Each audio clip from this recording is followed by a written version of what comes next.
Hello my friends and welcome back to another Baldur's Gate 3 character building guide. Hope you're all doing well. Today I'm coming at you with part 2 of my level 1 spells tier list. It was obviously very ambitious for me to think that I could get through this in one video, just because there's so much that I want to say about each of these spells. So let's jump in and get to part 2. I'm recording this the same day I posted part 1, and I want to thank everyone for the great discussions in the comments. I wanted to read the comments before recording part 2, so I could make any adjustments that I wanted to make. And I think there are 2 spells that I missed on, so I'm going to adjust them, thanks to the great feedback that I got from everyone. The first of these is Fog Cloud. The reason I missed on Fog Cloud is actually kind of funny. It's because it's one of my favorite spells, and I think I overvalue it. I take it always, basically 100% of the time, and so I deliberately undershot in my rating on Fog Cloud to try to be more objective, but I think I actually overcompensated, and one reason for that is that Fog Cloud is ludicrously powerful against enemies who can't move, so which includes several of the most dangerous boss fights in the game. Enemies who can't move can't get out of the effect, and so are just permanently blinded for free, which is an incredibly powerful effect if they can't get out of it. And of course, when combined with Sentinel or good positioning and stuff like that, you can still just keep enemies inside of the blinding effect. So while I don't think it goes all the way up to S tier, I think that Fog Cloud should definitely be bumped up to A tier. Another thing I didn't mention about Fog Cloud is it's one of the best ways to steal things because it gives you no questions asked concealment. So while you can duplicate that effect by using Minor Illusion and luring enemies away and so on, distracting them, Fog Cloud makes it much easier and faster to steal things and is basically the best way in the game to steal things if you don't want to spend a bunch of time microing around NPCs with Minor Illusion. The second one that I missed on is Charm Person, and that's just because I propagated some misinformation. I said it takes an enemy out of the fight. It doesn't do that. It just stops the enemy from attacking the caster specifically. They can still attack your allies.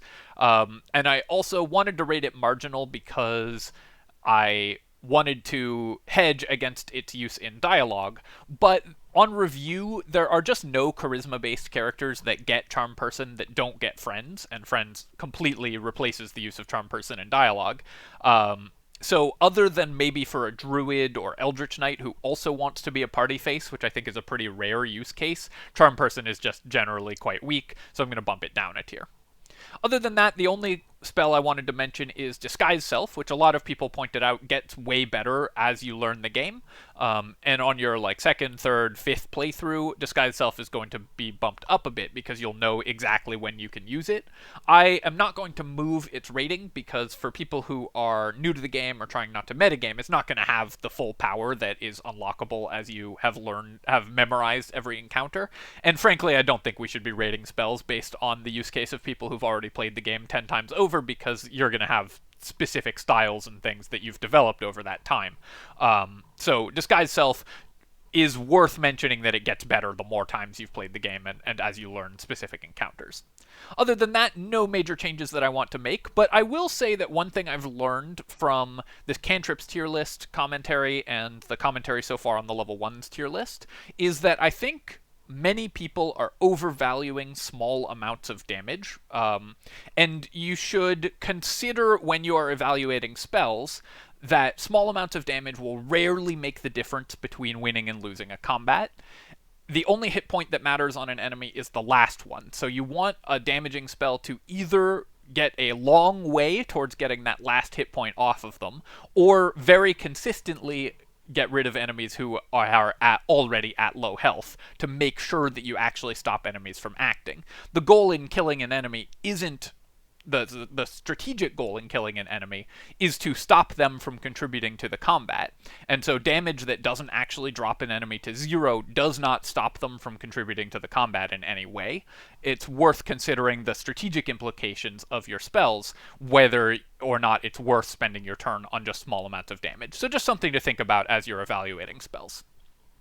Alright, let's jump in and talk about the next half of level 1 spells. First up, Grease. Right away, we've got a tough one for me to judge because Grease is my very favorite spell in Dungeons & Dragons and has been for about 20 years, so I'm not going to be objective when judging this spell. Grease is a 60-foot range, 15-foot radius, which is one of the best radiuses of any level 1 spell. AoE on the ground that creates a surface of grease. Any enemy that's in it when you cast it has to make a dex save or fall prone, and enemies that move inside of it, just like any other surface, have to make a dex save or fall prone. In that way, it works like an ice surface. Grease is slightly worse in Baldur's Gate compared to tabletop D&D because ice surfaces exist in Baldur's Gate in a way they don't in tabletop. And so you can duplicate the effect of grease with Chromatic Orb and so on, or some of the effect of grease with Chromatic Orb or Ice Knife. But there's some important differences with how grease works compared to ice surfaces that still make it very powerful. One, it's big, and that is very good because it means that enemies will stay inside of the surface much more reliably. And two, it knocks them prone immediately, which is very powerful in and of itself, because you get advantage against them, and then it forces them to spend some of their movement getting back up, meaning that they then have to stay inside the grease. They're more likely to stay inside the grease because they've spent half their movement getting up, and it's going to be harder for them to get out. They're more likely to have to make another save against it. It also sneakily, because of how prone works in Baldur's Gate, again compared to tabletop, has an extra advantage because enemies cannot make reactions while prone, meaning that you can use it similar to how you would use Arms of Hadar as an escape option. Knocking over an enemy by casting grease prevents their reaction, and then you can leave. And while I wouldn't recommend using this as an replacement for disengage, that's definitely a mode of the spell that's worth looking at. It also can catch fire, which is mostly, I would say, a downside. At low levels, having ignited grease can be a significant contributor to your damage output. A giant fire surface can be useful. The damage does not scale very well at later levels, and you'd much rather have an intact grease. And because there's often hidden light sources and flammable objects that are kind of hard to see, you can often accidentally set the grease on fire in a way that you did not mean to. So that's a downside for the spell for sure. That being said, the extra damage at low levels can be pretty useful, and knocking over a bunch of enemies and lighting them on fire is a pretty powerful use of the spell. Being a non-concentration crowd control spell is just incredibly good at every level, and grease will stay relevant all the way on until the late game. The fact that it forces a save immediately is very, very powerful, and something that you should definitely keep an eye out for on just about every spell. And if you have ways to prevent enemies from moving and thus from standing up, depending on whether that bug is in effect or not at a given time, you can deny enemies entire turns as well. I believe they have mostly fixed it, but there's some circumstances where if an enemy is entangled or frightened and has zero movement, they cannot get up from prone and thus cannot take actions at all. That shouldn't happen, but it does sometimes still happen. Grease is just a very good spell, and one that I would not recommend leaving home without. You can duplicate the effect somewhat with ice surfaces, but I'm going to put it in A tier. I think it doesn't quite rise to S tier just because you can duplicate it with ice surfaces as well, but the power of grease is definitely something I would not underestimate. Guiding Bolt. Guiding Bolt is the gold standard damage spell for level 1. It is an attack roll that does 4d6 of damage, which is going to be more damage than just about every other level 1 spell option. It also gives you advantage on your next attack against that target if you hit. The advantage rider is reasonable. It's going to add up to, like, on average, an extra 3 damage out of the spell, but mostly you're using this just because it gives a cleric a great damaging option, and it's something they can spend their spell slots on at early levels that isn't Bless, giving them just a good combat option. I don't think it would be a problem to leave home without this spell, but it's definitely in the top half of cleric spells, one that you are never going to be unhappy to have prepared. And radiant damage is relevant in some encounters as well. Pretty good damage type overall. I would say that it is a B tier spell. It's hard for a pure damage spell like this that doesn't have a very powerful rider effect to get much stronger. But given that it's not competing against, or especially because it is competing against things like Command and Bless for Cleric level 1 spell slots. So one thing that is always going to come up with some of these spells is that the alternatives aren't great. For example, Ensnaring Strike is wouldn't be the most powerful spell, except it's on hunters who don't have other great uses for their level 1 spell slots. Guiding Bolt is on clerics who have incredible uses for their level 1 spell slots, so it would require a little more out of it in order to rise up to A tier. Still a good spell that you should bring most of the time. Solid B tier spell. Hail of Thorns. Hail of Thorns is a bonus action that you make alongside an attack in order to add an extra d10 damage to your target and everything in an AoE around it with a dex save for half. 1d10 damage situationally applied is horrible. That's a very bad ratio for damage. It's a dex save, which is the worst save to target. Enemies will typically have great dex saves, and just a little bit of extra damage with no other effects. Even though it's just a bonus action, I would not recommend taking this spell. It is just a very poor ratio for spell slot to damage. And you already have a great damaging bonus action on Ranger because you have Hunter's Mark. So while you can, after using Hunter's Mark, still use this, you just have better uses for your spell slots. I would say that Hail of Thorns is a D tier weak spell. Healing Word. Healing Word is another bonus action spell, and this is the kind of healing I can get behind. It's a 60-foot range bonus action to heal for 1d4. That in and of itself is incredible because you can use it to get allies up from the ground without spending an action. Allies who've dropped to 0 hit points, any healing brings them back into the fight, and Healing Word means you don't have to spend an action in order to get them back into the fight and prevent them from dying. That by itself is an incredibly powerful effect. You also can trigger all of the items that buff allies when you heal them using Healing Word, and it's the best way, up until you get Mass Healing Word at level 5, to apply those bonus effects, which in Baldur's Gate are incredibly powerful. Even discounting those specific items, though, Healing Word is the perfect healing spell because you don't cast it unless you need it, and if you need it, it doesn't take your turn. So that is just an incredible use of a spell. You also don't have to worry about your positioning, so unlike Lay on Hands or Cure Wounds or other healing options, you don't have to get into touch range of the ally who needs it, meaning that it does not interfere with the rest of your turn in order to get a downed ally up from prone.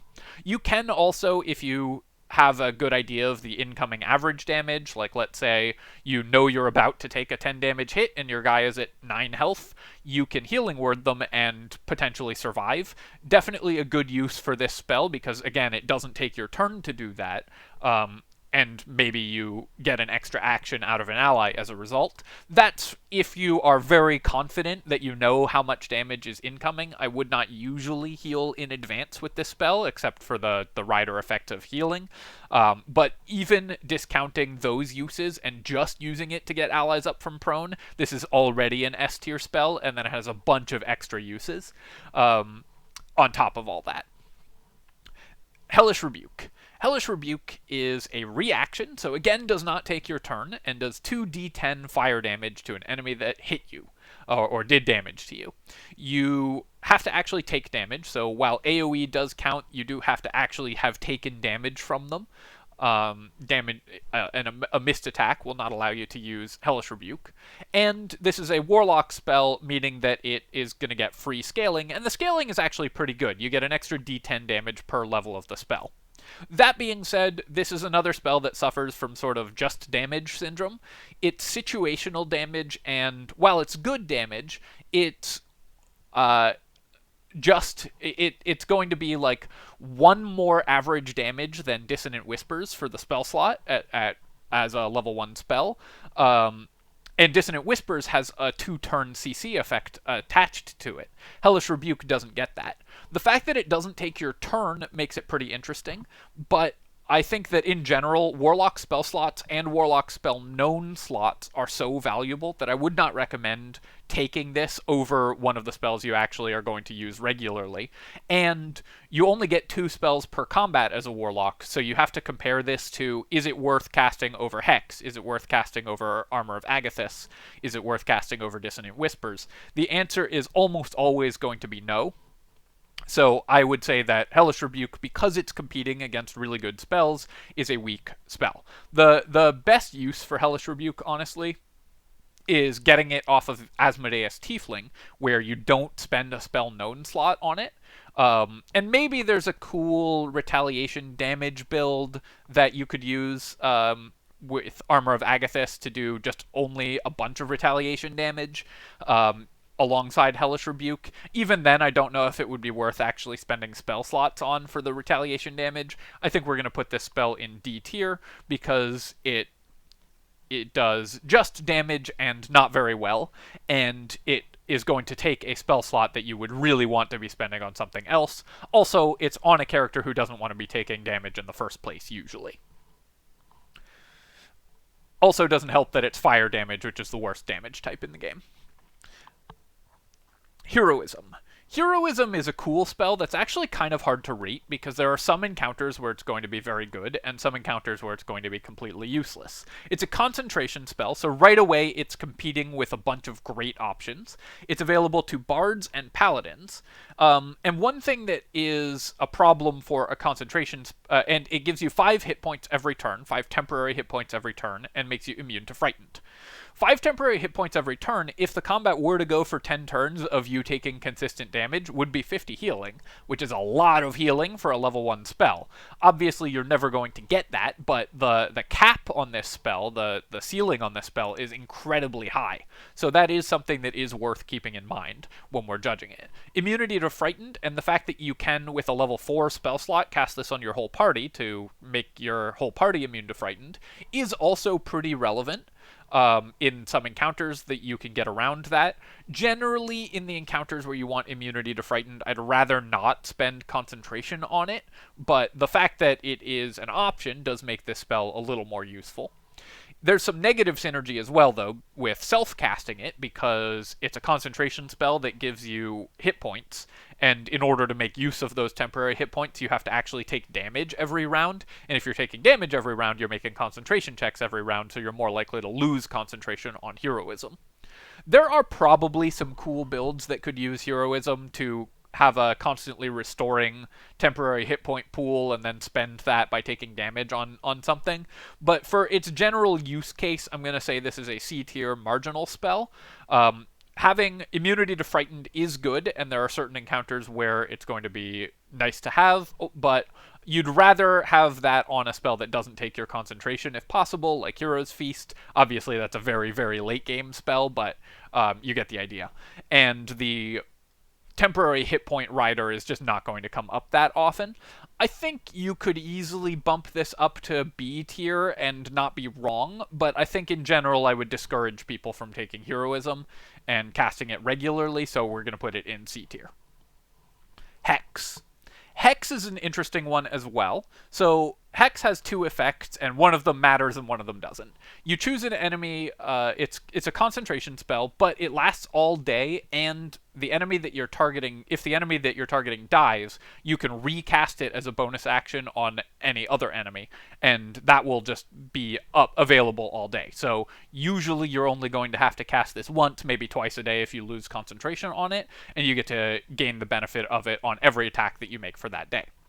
You choose an attribute and give disadvantage to skill checks made in that attribute to the enemy that you're targeting, which basically doesn't matter because it's skill checks, not saving throws. So it does not affect anything like concentration, saving throws, attack rolls, anything like that. The best the best attribute to target is strength, I guess, because it gives them disadvantage on pushing. If they try to make an athletics check to push you, then they'll have disadvantage on that.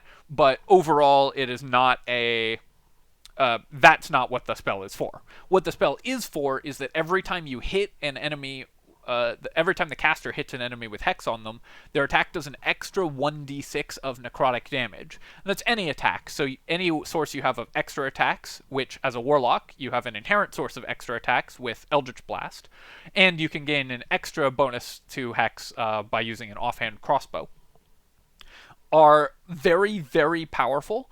And you can gain this extra damage several times in a turn.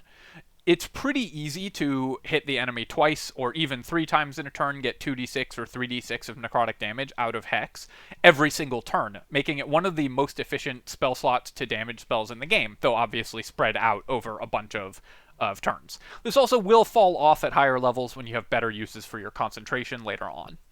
That being said, I think that Hex is, while it's maybe not as objectively powerful as some of the other S-tier spells, just by default S tier because there's no way you should ever build a Warlock without it. It is core to the Warlock's damage, and it's just very, very important to a Warlock. You might swap out Hex at later levels when you have other spells that you want to concentrate on instead, but at least for the first 4 levels, you're going to be using Hex every single day, probably multiple times a day, every single encounter, and getting hundreds of extra damage out of it. Great spell that you should definitely always prepare and always take on Warlocks. Hunter's Mark. Hunter's Mark is exactly the same as Hex. It doesn't have, but slightly worse, I guess, because it doesn't let you give enemies disadvantage on skill checks, not that that part matters, and it's physical damage instead of necrotic, which is usually slightly worse of a damage type to do. But basically, it lets you apply an extra d6 of damage to all your attacks cast as a bonus action. Same deal where you have it until long rest, and you can recast it on new enemies and so on. Hunter's Mark is also similarly critically important to Rangers, and Rangers also do get to even more easily than Warlocks apply it multiple times in a turn. A Gloomstalker Ranger, for example, gets a second attack at level 3, so they can start off their combat with a Hex and an extra attack in the opening round of combat, dealing multiple uses of Hex right away at level 3. Also, of course, you're going to be building for archery, so if you want to use an offhand crossbow to apply Hex more often, then you're going to be even better at that than a Warlock would, because you're building dexterity on your Ranger. Hunter's Mark, not as strong on a melee Ranger, but on a ranged Ranger is critically important. I think because Rangers will sometimes have better things that they want to spend their level 1 spell slots on, it's maybe not quite as powerful as, or as critical as Hex, but I think it's still just an S tier spell. It would be sort of silly, I think, to rate these differently because they do exactly the same thing. While the contexts are slightly different, they're not different enough not to rate those similarly. Ice Knife. So Ice Knife is a damage spell primarily, but also has some additional utility. It does 1d10 of piercing damage to its target, and then 2d6 of cold damage to the target and anything nearby. That's kind of a weird amount of damage, but it's going to average to 12.5, 5.5 from the d10 and 7 from the 2d6, which is a pretty decent amount of damage. That's better than most other spells of this level in terms of sheer damage output. It also, something that's worth noting about it is that you don't actually have to target a creature with it. If you just want the 2d6 explosion, you can target the ground and still get the explosion effect. It'll still hit things around it, which is very useful in some circumstances, like you want to do damage to an enemy that's next to an ally without hitting the ally. Being decent damage, and then, of course, it makes an ice surface. We've talked extensively about how good ice surfaces are, but obviously Ice Knife has all of the things that make ice surfaces good. The only reason I wouldn't rate Ice Knife S tier is just because Chromatic Orb exists, which does the same thing but better most of the time. But I would still say that Ice Knife is an A tier spell. It's going to deal great damage, provide the surface utility, and so on. It also can be cast while silenced, which doesn't come up very often, but is kind of cool, and there's some builds, I think, that can make use of this effect as well. I haven't checked if it actually lets you cast it while raging. I would assume not, although silence and rage do use the same coding mechanics, so it's possible that it buggily lets you cast it while raging. If someone wants to test that, then go ahead and let me know. But mostly you're using this for a reasonable damage spell that creates an ice surface, similar to Chromatic Orb. I would say this is an A tier spell, but the existence of Chromatic Orb definitely pushes it down a bit. You could also bump this down to B tier, and I wouldn't necessarily blink at that one. Inflict Wounds. Inflict Wounds has the distinction of being the best damaging spell at level 1. It's 3d10 of damage, which is an absurd amount of damage at level 1. It's a melee attack roll usable by clerics. It's necrotic damage, which is a reasonable damage type most of the time, and it's a high enough amount of damage that it will, at low levels, pretty reliably actually kill an enemy, making it one of the better damage spells from that perspective, because you can actually take enemies out of the fight with it. If you have some way to guarantee critical hits, it's also worth mentioning that doubling this to 6d10 is a lot of damage, and an amount of damage that stays relevant even when upcast with higher level spell slots later in the game. Being melee is not as much of a penalty for clerics as it is for other characters, because clerics get good armor and shield proficiency and everything, so unlike other casters, they don't really mind having a melee spell. The basic question about Inflict Wounds is more damage better than range on Guiding Bolt? Because it's going to be competing with Guiding Bolt for a slot as a prepared spell. I would say the answer is irritatingly, it depends. It's going to depend a lot on what encounter you're going into, and because Baldur's Gate lets you freely swap out spells, you should kind of decide based on your character, the encounter you're going into, whether you want Inflict Wounds or whether you want Guiding Bolt. I think this is a great spell, very nice to have, or I guess a good spell, a useful spell, very nice to have, basically equivalent in power to Guiding Bolt. It does like 2 more damage on average. Guiding Bolt is 14, and this is 15.5, or 16.5. So this is 2.5 more damage on average than Guiding Bolt, but at the cost of requiring you to be in melee. Both have their uses. I'm going to put it in B tier. Longstrider. Longstrider is another ritual spell, and ritual spells don't require your spell slots in order to use, so you can spam it as long as you know it. You can spam it on everybody and anything. It just gives you all day 10 feet of bonus move speed. If you've watched any of my guides, you know how much I love move speed, and Longstrider as a free increase to move speed is one of the single best spells in the game. No parties should be without Longstrider. You absolutely should 100% have access to this in a party. Clearly an S tier spell. Move speed is so incredibly powerful, and this is free. Mage Armour. Mage Armour is an all-day spell, doesn't take your concentration, and sets your armor class to 13. This is one that I think is sort of hard to evaluate because of Baldur's Gate specific things, because in tabletop this is a great spell, mandatory for pretty much every wizard, but in Baldur's Gate so many races have inherent armor proficiencies, armor and shield proficiencies, and those completely obviate Mage Armour. Mage Armour does have some also late game uses if there's specific robes that you want to use, but most of the time the fact that it is so easy to get proficiencies in armor and shields, in at least light armor and shields, or medium armor, or even to take a 1-level dip and get heavy armor and shields from clerics, means that Mage Armour comes up significantly less often than it would in a tabletop game. So I will say that if you are playing a character who is not a Draconic Sorcerer who can't use this, and not one of the races or classes that gets access to light armor, then Mage Armour is going to be very good, obviously. But the chances of that are pretty low, so given that very few characters are going to actually be able to make use of Mage Armour, I'm putting it in C tier.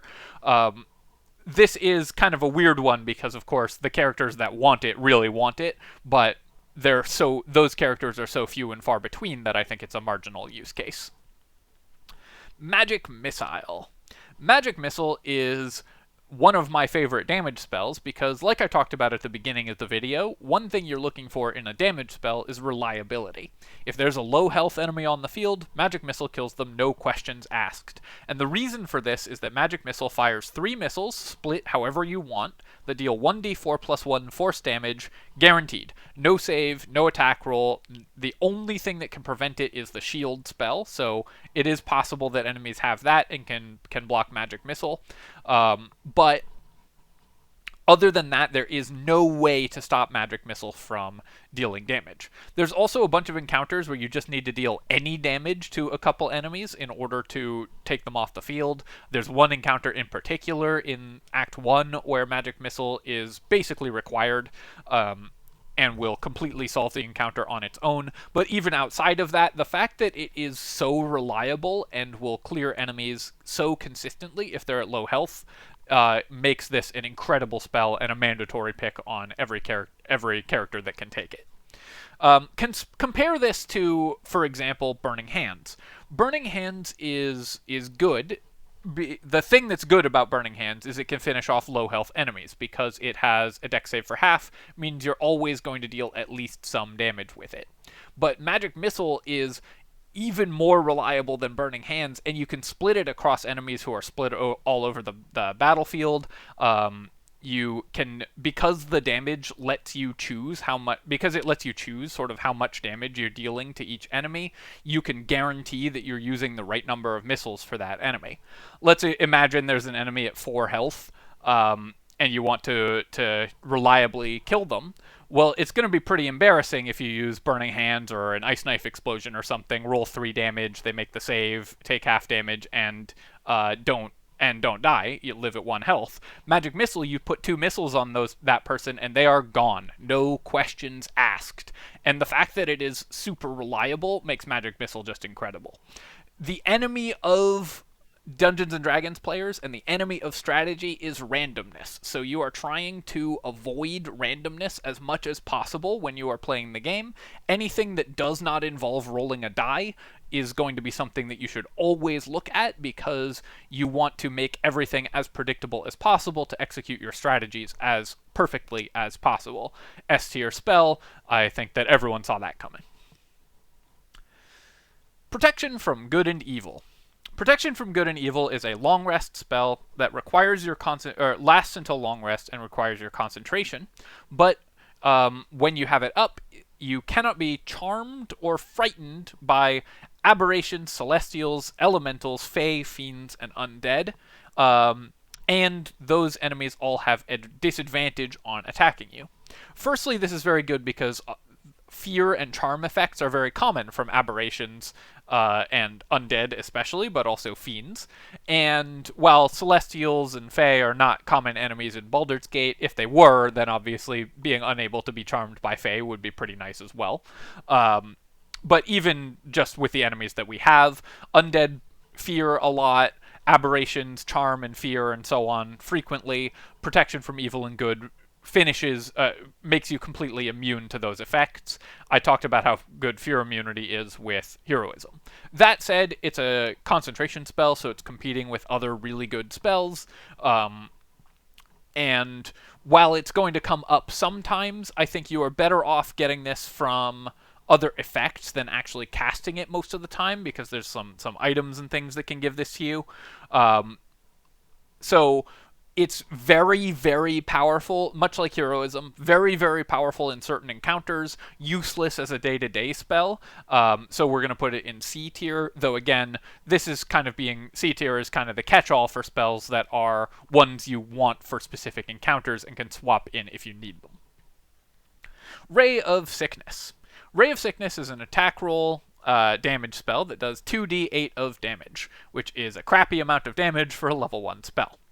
It also will poison the enemy if they fail a Constitution save against it, which means that you have to roll 2 dice before it gets the Rider effect, which is not something that I like. Compare that to Dissonant Whispers, which is another damage and disable spell, but the enemies just make a save against it. There's only 1 die. You don't have to hit and then have them fail a spell. The disable is also poison, which causes disadvantage on stuff, on basically everything, which is a pretty powerful disable, but basically every enemy past Act 1 is immune to poison, and that's a typical problem with poisoning effects in Dungeons & Dragons, is that just every enemy becomes immune to them very, very quickly. And even if you do land the poison, it's not like this is actually taking them out of the fight, it's just making them slightly worse at fighting. Between it being kind of mediocre damage and having a mediocre rider effect, and requiring rolls for both of these things, I just don't see any use to ever preparing Ray of Sickness. I'm putting it in D tier. Sanctuary. Sanctuary is a bonus action, non-concentration spell, and this is important, that lasts for 10 turns and prevents the targeted creature from being targeted. It doesn't take your turn, and it can waste enemy turns. It will end if you damage or attack or harm another creature, so harmful spell effects, damaging spell effects, etc. There's so many uses for Sanctuary, I will not be able to list all of them, but let me talk about a couple that are really important. 1. Concentrating on spells. You can concentrate on a buff and put yourself in Sanctuary and never lose concentration on that spell. 2. Getting out of combat. If things are going bad, especially in Honor mode, you can Sanctuary on yourself and run away. They won't be able to target you or stop you. 3. Grouping enemies. You can send a Sanctuaried ally into enemies, and they will group around you, unable to harm you, for an AoE spell. The AI acts very weirdly around Sanctuary, so you do have to be a little bit careful with this, but Sanctuary gives you a ton of options. 4. Blocking doorways. If there's a choke point that an enemy cannot get through, a Sanctuaried ally standing in that choke point makes it impossible for them to get through that. So even if you aren't using like barrels or whatever, crates, if you don't like doing that kind of thing in encounters, you can still have the doorway blocking cheese with a Sanctuaried ally using actual character resources, which feels a little less cheesy to me, and maybe to you as well. And those are amongst the many, many uses of Sanctuary. I would never leave home without Sanctuary. Just an incredible spell. It has so many uses and can be used for creative plays, not creative plays. Basically anything that you can think of that having a character be immune for 10 turns will work with Sanctuary. It's also the core of some cheesy builds that use damaging effects that for whatever reason don't break Sanctuary. I actually have a build based on that coming out soon, so stay tuned. But even aside from the sort of cheesy effects of Sanctuary, even using it only as intended, it's an S tier spell for sure. I'm actually interested how many S tier spells. I was expecting them to be fewer. I guess Hex and Hunter's Mark kind of technicalityed themselves into S tier, so that's part of why S tier has gotten a little bit bloated. Just an interesting thing that I'm noting is how many spells in the game are really good. I also expect that at later spell levels you'll see fewer S tier spells, because level 1 spells stay with you for your whole career, so they are ones that you are very likely to always want. Searing Smite. Searing Smite is a paladin-only spell, or I guess Zariel Tieflings get it as well, that requires your bonus action and your concentration, so it takes, and an attack. It takes a lot of resources for a d6 of fire damage, and then an extra d6 of fire damage every turn after that. You can upcast it for an extra d6 of initial damage, but not extra per turn damage. It only increases the initial damage, so you would never ever want to upcast this spell. That would be very bad scaling. You have to, because it's a paladin spell, compare it to just making a smite attack. Smite is 2d8 of damage, takes a similar level 1 spell slot, does not require your bonus action, and it would require 3 turns of concentrating on Searing Smite to even equal the damage of a level 1 smite spell, and it requires your concentration, the enemies can save against it, just a ridiculously terrible spell. even if everything goes perfectly with this spell, it's significantly worse than just the default option of making a smite attack, and things won't go perfectly with this spell. You'll lose concentration, enemies will be resistant to fire, enemies will just pass the saving throw against it. This is just a terrible use of an action. Never use this spell. This is probably the closest spell, I would say. You know, if I theoretically had an F tier, this is the first spell on this list I would actually put directly into F tier because it's genuinely completely useless. Shield. Shield is a reaction spell which increases your armor class by 5. I think I've probably spent enough time talking about Shield in literally every build guide I've done that has access to Shield, so I will just quickly say Shield is an S-tier spell. It's the single best defensive reaction in the game, other than, I guess, the Illithid Charm reaction, potentially. It is going to make you wildly less likely to be hit. You can see the enemy attack roll and decide whether it's you only have to use it if it's actually going to stop an enemy from hitting you, and it lasts for the whole rest of the round after you cast it, meaning that even it's always going to prevent one attack and is very likely to prevent multiple attacks for the rest of that round. It's a reaction, so it doesn't take your turn.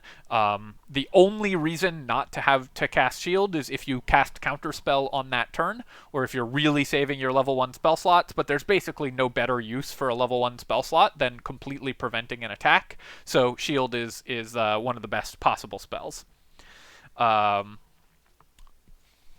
Just an incredible spell. I think it is maybe the single best level 1 spell, maybe competing with like Longstrider and Command, but obviously it's sort of hard to compare spells that do such different things, but Shield is incredible. It's also one of the level 1 spells that it is worth dipping into another class just for Shield. It is single-handedly makes Eldritch Knight viable. It's so good.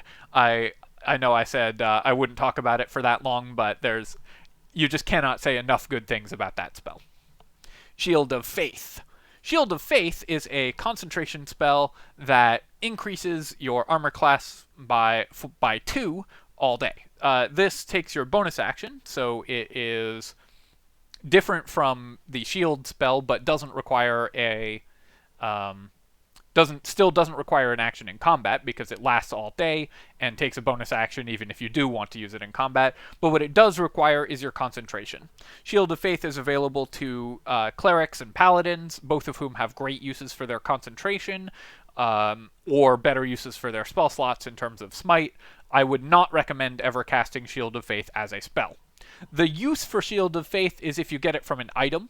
The Tears protect the greatsword that you get from the Paladins of Tyr has Shield of Faith on it, and you can use it on a non-caster character who won't be concentrating on something to get 2 AC until they take enough hits that they lose concentration on it.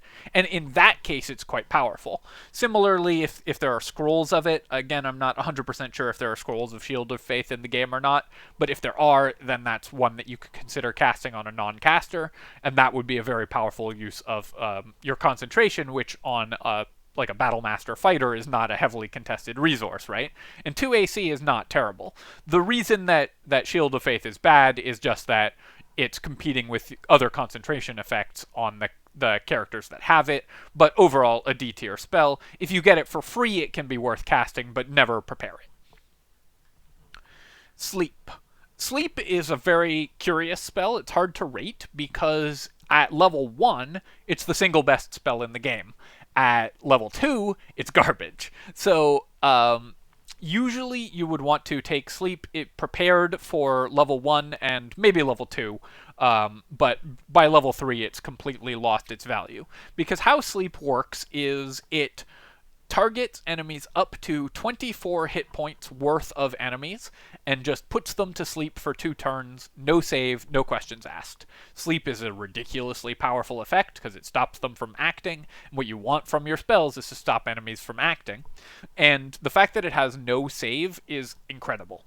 There's a lot of encounters that this will just, at level 1 and 2, that this will just solve completely. But, of course, in Baldur's Gate in particular, there are no difficult encounters that you're going to face at level 1, and the most difficult encounter that you're going to face at level 2, the enemies on Tactician at least have, I think, 15 HP, and are thus you can only hit one of them with sleep. That's the Intellect Devourers on the beach.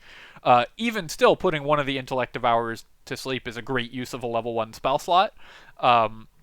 So I would say that most characters who have sleep should prepare it at level 1, have access to sleep, should prepare it at level 1, or take it at level 1 if you're a bard or sorcerer, and then swap it out as soon as you hit level 2, just because it's really good in that, or maybe level 3 if you want to use it for the Intellect Devourers. This is one where knowing the encounters in advance does change your evaluation of the spell a little bit as well. It's also worth noting that sleep can be very powerful in certain encounters later on, so scrolls and stuff of sleep are things that you could consider using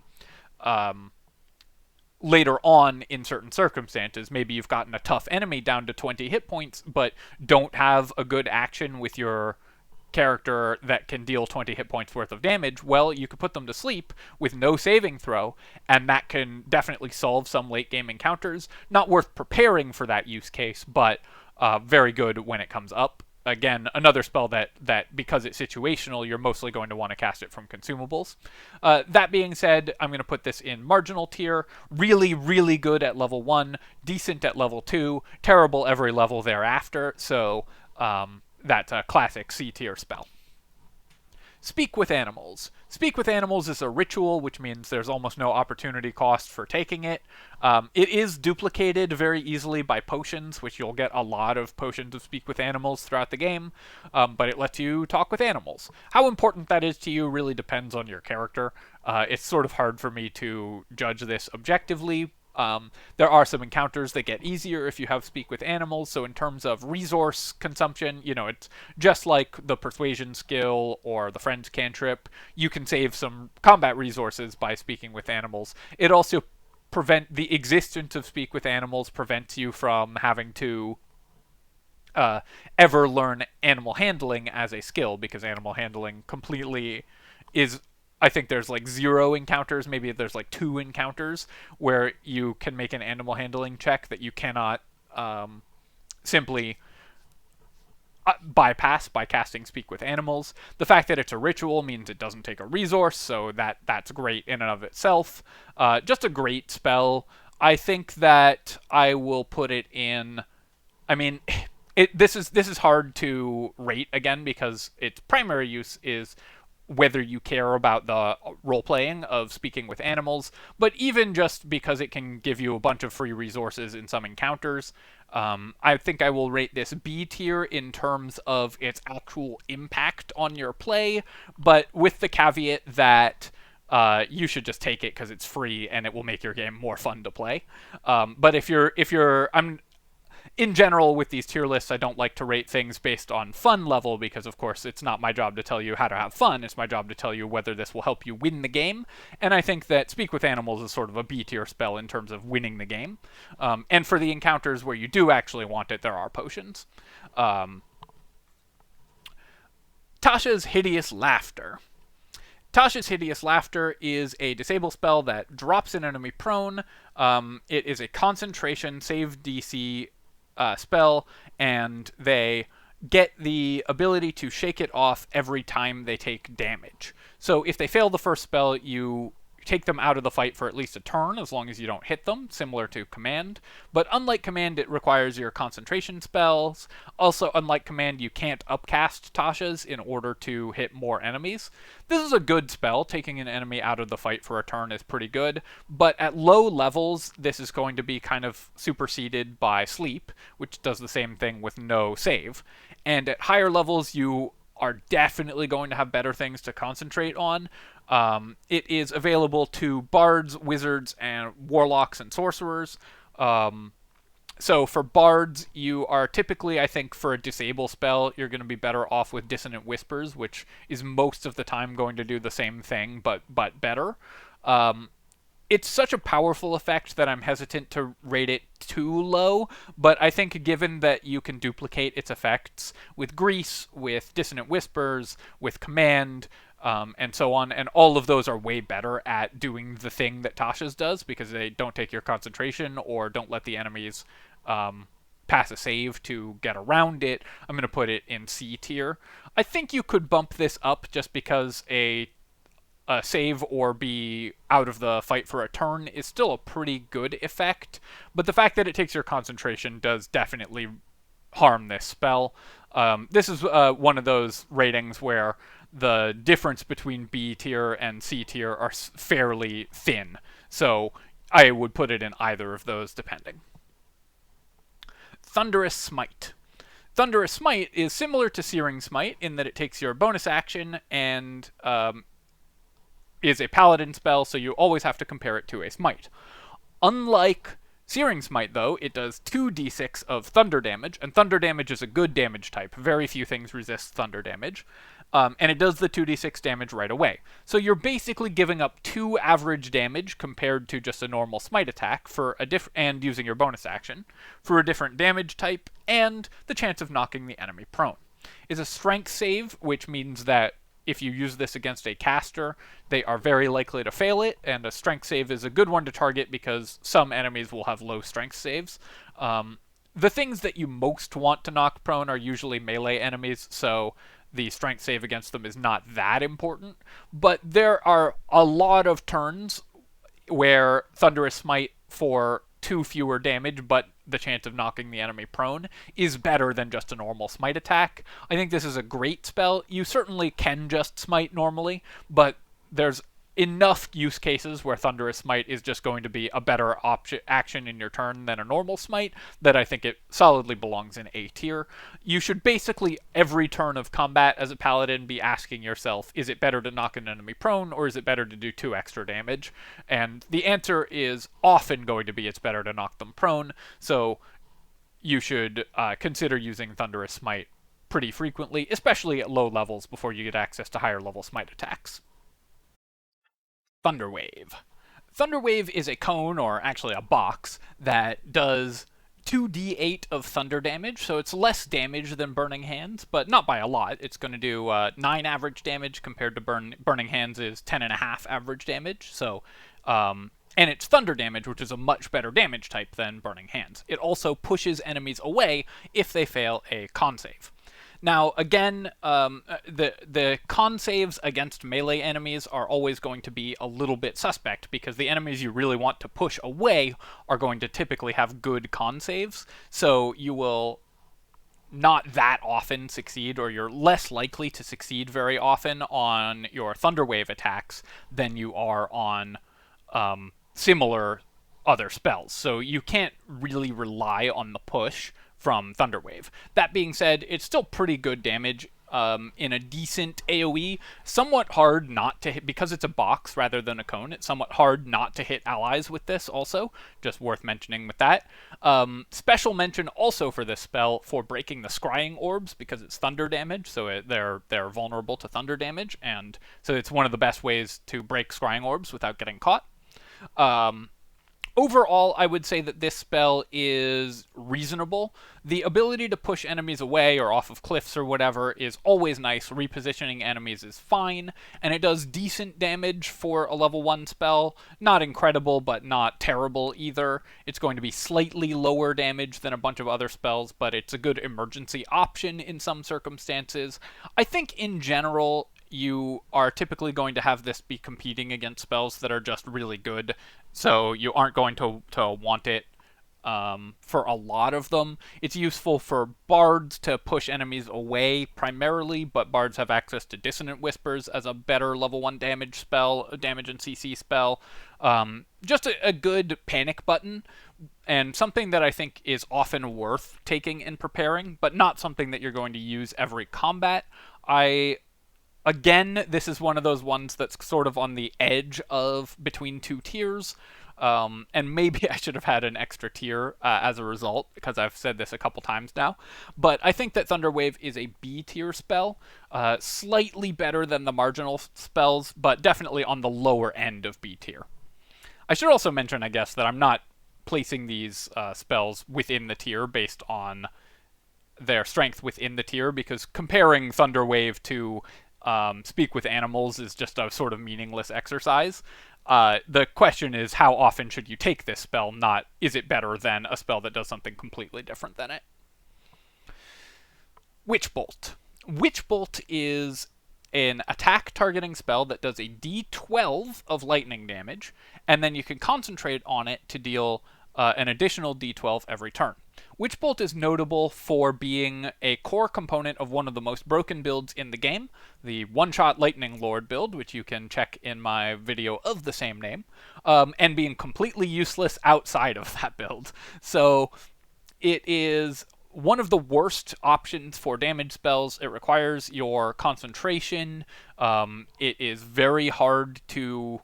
It will almost never be as much damage as any other option, unless you're abusing wet effects, and even then you have to concentrate on it. But it does have the advantage of having very good scaling, better than just about every other spell in the game, because it scales 1d12 per level. So when cast at a level 6 spell slot, it's better damage than any other level 1 spell upcast to level 6.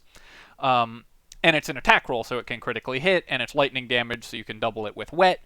But outside of that one abusive use case, this spell is garbage. I'm going to put it in C tier because it does have one abusive use case, but otherwise you should not be using this spell.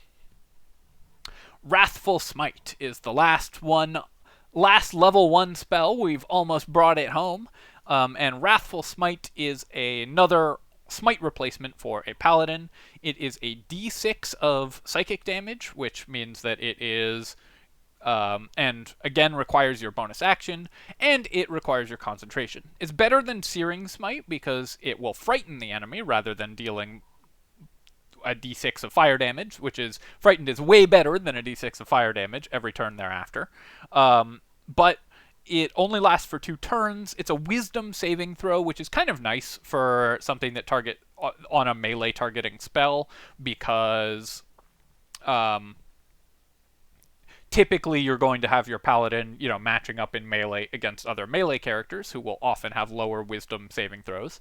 That said, paladin save DCs are not going to be very high unless you're a Lockadin who's actually fully charisma based, because otherwise you just aren't going to have the charisma to make your DCs high.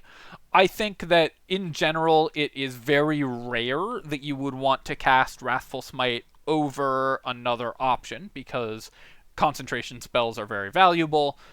It's significantly less damage compared to just a normal smite. It's psychic damage, which is a bad damage type. It takes your bonus action and your concentration, which is a lot of resources to spend, and the opportunity cost is just very high. With the possible exception of a Lockadin, but they will often be wanting to concentrate on darkness or something else anyways. You also are not going to reliably land the rider effect of this spell, which makes it much harder for it to actually work out for you. So I'm going to put it in D tier. Which is also true of Thunderous Smite, but because Thunderous Smite has much less opportunity cost for using it, it is... You're only giving up 2 damage as opposed to giving up 7 damage. Yeah, I guess almost 7 damage on Wrathful Smite. So Thunderous Smite is, even with a low save DC, is much more likely to be something that you're going to want to spend your turn on, whereas Wrathful Smite costs you a lot more to actually activate, and is much more painful if it doesn't go off as a result. And because it's a bad damage type, it's almost never going to be like, well, this enemy is resistant to radiant damage, so I can use thunder damage instead.